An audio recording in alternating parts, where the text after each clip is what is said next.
Voilà, c'est tout à fait exceptionnel aujourd'hui. Nathalie est avec nous, il est 14 heures. Elle est encore là, enfin pas tout à fait 14 heures, oui, il est 14 heures.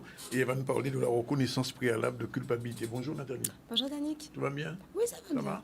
Générique, c'est parti.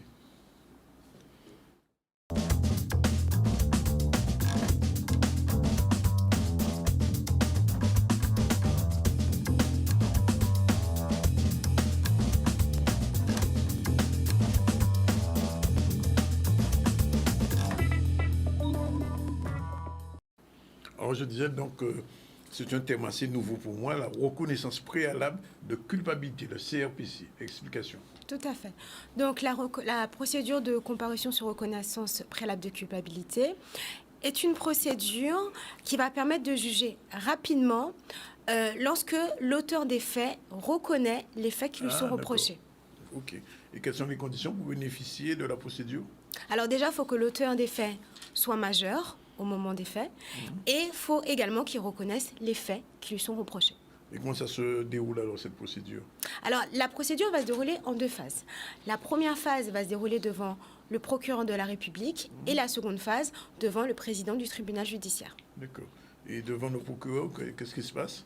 Alors, lors de la première phase, donc l'auteur des faits va être soit convoqué, soit ça peut être au terme d'une garde à vue, donc il sera déféré devant le procureur de la République. Donc, pour cette procédure, la représentation par avocat est obligatoire. Donc, lors de cette procédure, le procureur de la République va faire une proposition de peine à l'auteur des faits, au prévenu, va faire une proposition de peine. Oui. Et quelles sont les conséquences de la décision du prévenu alors? Alors justement, donc le prévenu, il aura trois possibilités.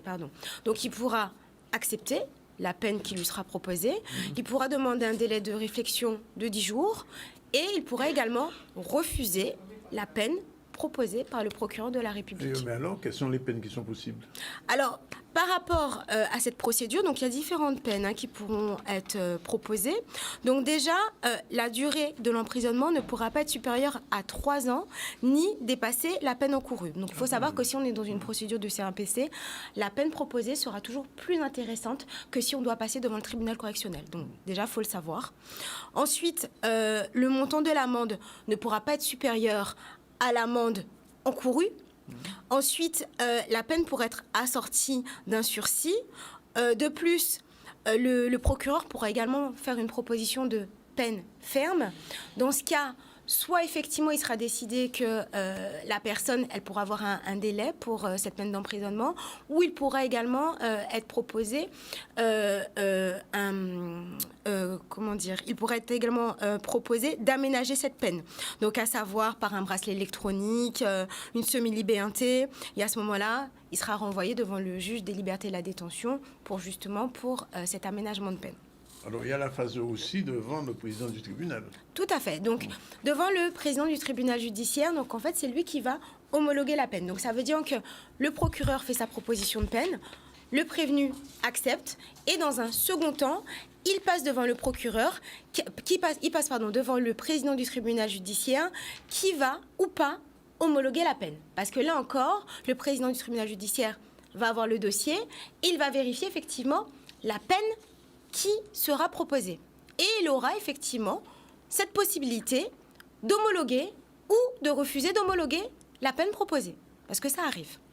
Bien, merci Nathalie. Quand même préciser, parce que si justement le président décide de ne pas homologuer la peine, ça veut dire que la personne sera renvoyée devant le tribunal correctionnel.